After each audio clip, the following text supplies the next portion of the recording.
चले जाओ, घाट पे गई है रास्ता। ऐसे हम माता जी को पूछ के चल रहे हैं। तो वहाँ ऐसे जा रहे थे धीरे धीरे, तो वो महात्मा के दर्शन हुए। उनकी बड़ी बड़ी जटाएं थी, तो वहाँ पे बैठे, तो उन्होंने गांजा गुंजा पिलाया। फिर लौट के आए, फिर वहाँ पे कोई नहीं मिला। दर्शन करके आए। गृहस्थ में जितने बड़े बड़े साधु हुए सब गृहस्थ में हुए हैं। और हुए बहुत सारे संतों ने गृहस्थ त्याग है, उदाहरण के लिए आपने भी। न, वो बात सही है, लेकिन गृहस्थ का नियम भी रहता उस हिसाब से। देखो, गाय सेवा में सबसे बड़ी मानता हूँ। सारे भगवान के बाजू में भगवान गाय के अंदर है। आनंद यही मिलेगा। देखा हूँ मैं। आनंद तो यही मिलेगा भाई। जंगल में रहो, कुटिया में रहो, सबसे ज़्यादा आनंद है। और उनको क्या कहेंगे जो एशियो में एयर कंडीशनर महलों में है? उन्हें बहुत चिंताएं रहती हैं।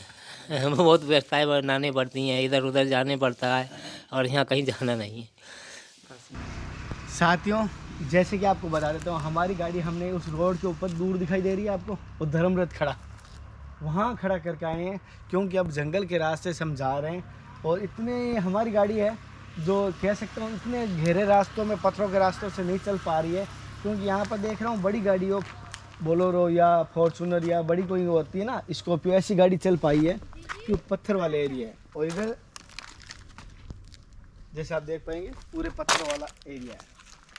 यहाँ आश्रम कितना दूर है माता जी? ये माता जी, यहाँ पर संत रहते हैं ना?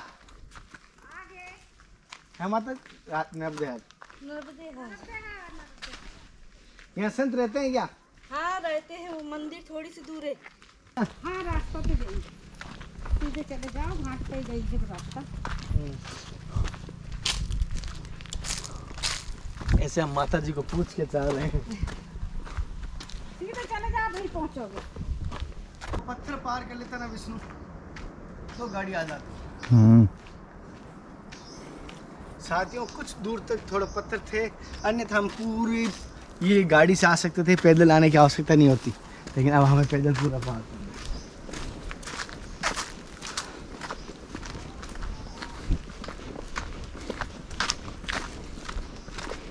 दाती घाट बार नालो।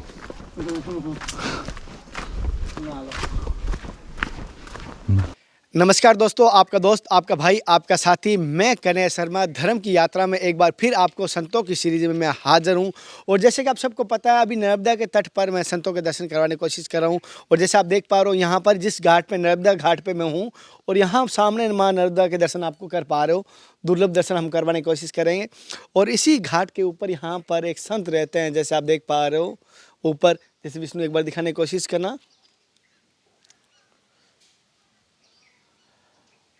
और इन संत के दर्शन करने हम चलेंगे, लेकिन आप सभी को कहूँगा जो धर्म की यात्रा हम दर्शन करवाना है किस प्रकार लग रही है, हमारी ये यात्रा हमें कमेंट करके बताना। अभी तक चैनल को सब्सक्राइब नहीं किया है, हमारा हौसला बढ़ाइए। जैसे कि आप सभी हमारा हौसला बढ़ाएंगे तो हम और ज़्यादा गहरे जंगलों में और ज़्यादा कोशिश करेंगे, दिव्य संतों के दर्शन करवाने की कोशिश लगातार रहेगी।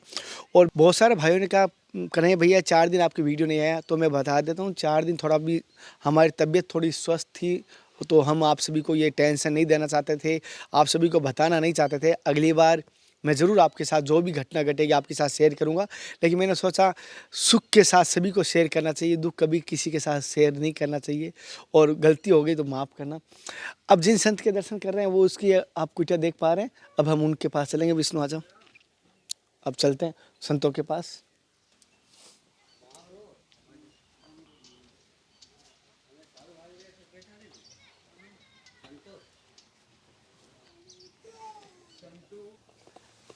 पहले तो महाराज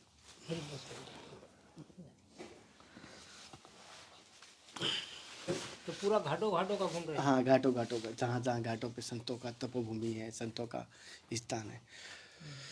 हाँ महाराज जी, जैसे कि यहाँ जैसे आप कई समय से, लंबे समय से इस जंगल में माँ नर्मदा के तट पर हैं, जैसे कि आपने पूरा भारत में और जगह भी भ्रमण किया है, क्योंकि संतों का भ्रमण करके बाद में एक जगह स्थान निर्धारित करते हैं। भ्रमण तो पहले करते ही रहे। आपने सारा भ्रमण करके यहाँ नर्मदा के तट पर इस जंगल में क्यों रुके हैं महाराज जी? नर्मदा तट पे क्या है यार, सारा कहीं पे शांति नहीं मिलती है।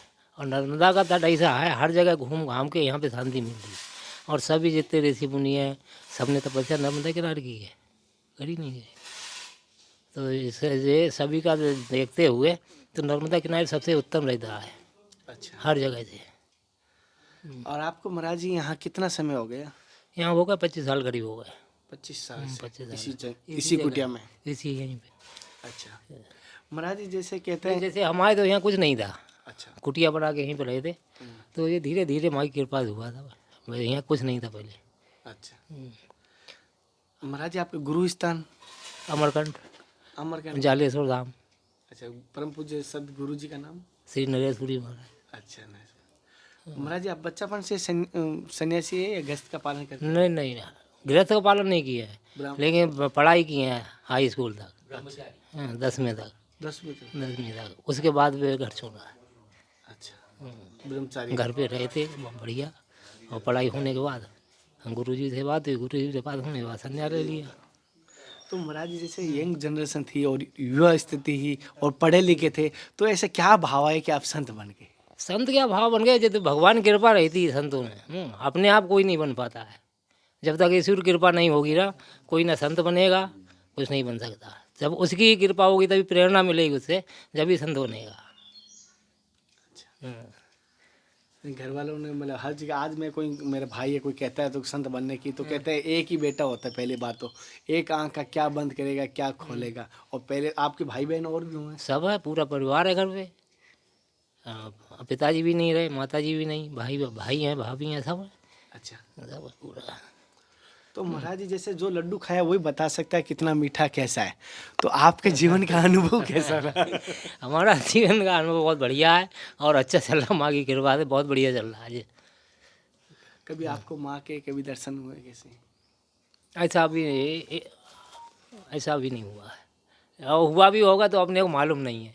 एक बार ऐसा हुआ है यहाँ पे वैसे, लेकिन जैसे वो छोटी सी कुटिया थी उस समय यहाँ पे, तो एक माता जी आई थी दोपहर में, और किसी को मालूम नहीं, माँ साहब को मैंने बताया था कि माँ साहब नहीं आते वो प्रकाश हुए, उन्हें बताया था। तो वो आई थी इधर से, एक पोटली बंधी थी और ये यहीं पे धुना था। अब वो आके वहाँ से पहले से कुछ नहीं था, तो यहाँ पे आवाज़ लगाई, यहाँ के बैठ गई, कम से कम आधा घंटा बैठी होगी वो। और उससे मैंने मालूम भी किया, तो बोली नर्मदा जी से आए। तो जाऊँ कहाँ, तो बोली नर्मदा जी। और उन्होंने एक का सिक्का दिया मुझे, अच्छा मैं लिया नहीं यार, मैंने कहा यार इनकी हालत देखो, हमसे एक का सिक्का ले क्या करूँगा। तो उन्हें वापस कर दिया। फिर वो बैठी रही, फिर बोली अच्छा हम जा रहे हैं। हमने कहाँ जाओगे, तो बोले नर्मदा जी जा रहे हैं। वो नीचे उतर गई, पहले यहाँ पे खाई थी वो, नीचे उतरी। जैसे दोपहर का टाइम था, तो मैंने सोचा यार कुछ दिमाग लगाया अपना, तो मैं देखता हूँ चल के। जब यहाँ से हम गए तो नीचे कोई नहीं मिला। तो जितना ऐसा तो अनुभव हुआ है, लेकिन वैसे अपने अनुभव और कोई नहीं हुआ साक्षात। अब वो माता जी थी और कोई था, काम मालूम कौन था। महाराज जी, जैसे आप योग मार्ग से हैं या त्याग मार्ग से हैं? हम दोनों में थे, वो त्याग भी में ही, योग मार्ग में भी। भजन भी करते हैं, गौ सेवा भी करते हैं। मेन गौ सेवा है अपना। मैं देखा हूँ आप जीव प्रेमी बहुत ज़्यादा। गौ सेवा सबसे ज़्यादा करते हैं। बैठ जा। अच्छा महाराज जी, जैसे कि हमारे कहते हैं चमत्कार को नमस्कार है, सभी कहते हैं, तो आपके जीवन में कोई ऐसा चमत्कार हुआ जिससे आस्था और बढ़ी हो जीवन में? कोई चमत्कारी घटना घटी कभी संत बनने के बाद पूरे जीवन में कभी? ऐसे तो कई घटना घटी। उत्तराखंड में गए थे घूमने, जब भी घटी थी। एक घटना बताइए जिससे हमारे को। जैसे केदारनाथ को जाते हैं, उधर के आप उस समय तो कुछ भी नहीं था, तो एक महात्मा जी मिले थे। उस समय हम गांजा भी पीते थे, अब तो कुछ नहीं करते हैं। तो एक महात्मा जी मिले, गांजा की इच्छा हो रही थी। अब वो बैठे थे कहाँ पे, एक उसका पेड़ था, क्या कहते हैं, अकौआ का, बैठे थे वहाँ पे। तो अपनी इच्छा हो रही, तो गांजा मिल नहीं रहा था उस समय। तो चलते चलते दो महात्मा थे हम, तो वह ऐसे जा रहे थे धीरे, तो वो महात्मा के दर्शन हुए। उनकी बड़ी बड़ी जगह थी, तो वहाँ पे बैठे, तो उन्होंने गांजा गुंजा पिलाया। फिर लौट के आए, फिर वहाँ पे कोई नहीं मिला, दर्शन करके आए। तो ऐसे तो कई अनुभव हो चुके हैं। और परिक्रमा में भी माई की बहुत अनुभव हुए हैं। जंगलों में कन्याएं मिल जाती थी, जहाँ पे कोई बस्ती नहीं, कुछ भी नहीं, वहाँ पे मिल जाती थी कन्याएं। और आके पैसे मांगने लगती थी एकदम, महाराज पैसे दो पैसे दो, और देखो तो कुछ नहीं। अच्छा, तो ऐसे कभी बहुत फिर आप दर्शन देते हुए। थे पैसे या होते थे दे दे, नहीं होते तो प्रसाद दे दिया। खाली नहीं लौटाई? हाँ, ऐसा रहता है ना। अच्छा महाराज जी, जैसे कि आपके पास बहुत सारे भक्त आते हैं, शिष्य भी आते हैं, आप क्या मार्ग कहते हैं उनको, क्या किस मार्ग पे चलने के लिए कहते हैं अधिकतर? मार्ग क्या, वैसे गृहस्थ से तो बड़ा कुछ है ही नहीं, लेकिन गृहस्थ के भी नियम रहते हैं, उस मार्ग पे चलो तो गृहस्थ सबसे बड़ा है नहीं है? कैसे बड़ा हुआ महाराज जी? गृहस्थ से क्यों, सारी दुनिया सृष्टि पल रही है, पल रही नहीं पल रही। और गृहस्थ में जितने बड़े बड़े साधु हुए सब गृहस्थ में हुए हैं। और बहुत सारे संतों ने गृहस्थ त्याग है, उदाहरण के लिए आपने भी। न वो बात सही है, लेकिन गृहस्थ का नियम भी रहता उस हिसाब से। नियम कड़क है। हाँ, और उस हिसाब से रहे तो भगवान का दर्शन तक कर सकते हैं, गृहस्थ में किए दर्शन। और संत इसलिए बढ़िया, वो अच्छा है कि उसने त्याग किया है, सब कुछ त्याग करके भगवान का भजन कर रहा है, और उसके तो बहुत मेहनत करनी पड़ती है इसमें। महाराज जी, जैसे कहना नहीं चाहिए, आज के टाइम में गृहस्थ में कौन कौन से भगवान ने दर्शन किए, कौन से संतों ने दर्शन किया गृहस्थ में आज के समय में, कलयुग में? कलयुग में बहुत किए, हमारे राम जी बाबा ने किए हैं। ये तो मेघनाथ महाराज हैं, ऐसे सिंगा जी महाराज हैं, बहुत से हैं यहाँ पे, और से जीवित समाधि लिए हैं गृहस्थ में। गृहस्थ में रह गए। ये सब यहीं के, और ये तो यहीं के पास ही के हैं, दूर के भी नहीं हैं, पास के ही हैं। और महाराज जी, जैसे आपके क्या भाव है कि आप गायों की सेवा करते हैं, और गायों की सेवा के लिए आप क्या संदेश देंगे समस्त भारतवासियों को? देखो, गाय सेवा में सबसे बड़ी मानता हूँ, सारे भगवान के बाजू में भगवान गाय के अंदर है, पूरे भगवान हो। अगर गाय सेवा करते रहो तो उद्धार हो जाता, वैसे ही है।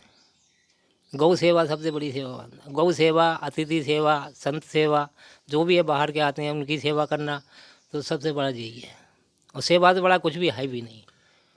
महाराज जी, जैसे कहना नहीं चाहिए, आप इतनी गायों की सेवा भी करते हैं, आए हुए संतों की सेवा भी करते हैं, और परिक्रमा आए हुए भक्तों की सेवा करते हैं, लेकिन ये पूरी व्यवस्था कैसे करती है? अब वो जाने मात चला रही है। देखो, जैसे भगत लोग गांव के बैठे, हम कहीं ना देखो ना दान लेने जाते हैं, ना कहीं कुछ भी, कहीं नहीं जाते हैं, यहीं बैठे रहते हैं। कैसे होती है ये सारी व्यवस्था? और सब व्यवस्था वही करता, भगवान नहीं करता, अपने कुछ नहीं कर पाते हैं, सब वो ठीक है। नहीं जाते हो? कहीं नहीं जाते, पूछ लो, देखो ये तो गाँव के बैठे हैं। अच्छा, मधुगिरी में कुछ नहीं करते? हाँ, कुछ नहीं करते हैं, कहीं नहीं जाते हैं, सारी व्यवस्था सारी व्यवस्था अपने आप होती है, बैठे बैठे यहीं पे।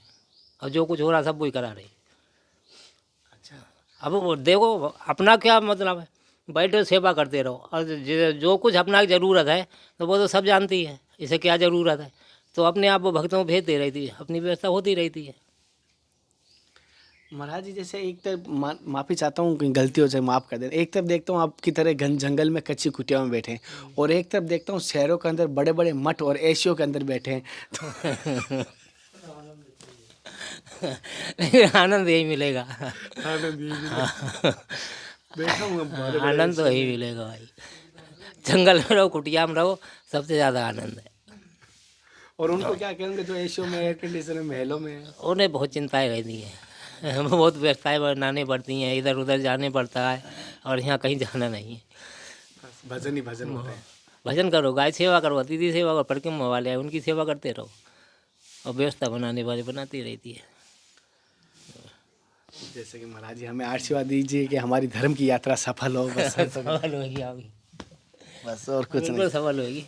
बस जी। चाय बनाते हैं, बैठो। नहीं नहीं महाराज जी, अरे बैठो, चाय बनाते हैं, आप थोड़ा सत्संग करो महाराज जी से, जब तक बैठो, ये बहुत परिक्रमा करते हैं वहाँ की है, थोड़ा करो सत्संग। जैसे कि मैंने महाराज जी के सत्संग लिए और दर्शन करवाए, महाराज जी कुटिया के दर्शन करवाए, जैसे हमें पता चला महाराज जी सेवा भावी है, तो आपको कैसे लगे मुझे ज़रूर बताना। हमारी सत्संग, हमारी धर्म की यात्रा, और सभी से कहूँगा कमेंट में नर्मदे हर ज़रूर लिखें, जैसे कि आप दर्शन कर पा रहे हैं, नर्मदे हर ज़रूर लिखें। और फिर मिलते हैं नए संत महात्मा के साथ, तब तक जय हिंद, वंदे मातरम, नर्मदे। हे नाथ, हे मेरे नाथ, मैं आपको भूलूं नहीं। जय गुरुदेव, जय सभी संतों की, सभी भक्तों की भी जय। मेरे आज भगवान न मां नर्मदे उन सभी की मनोकामना पूर्ण करे।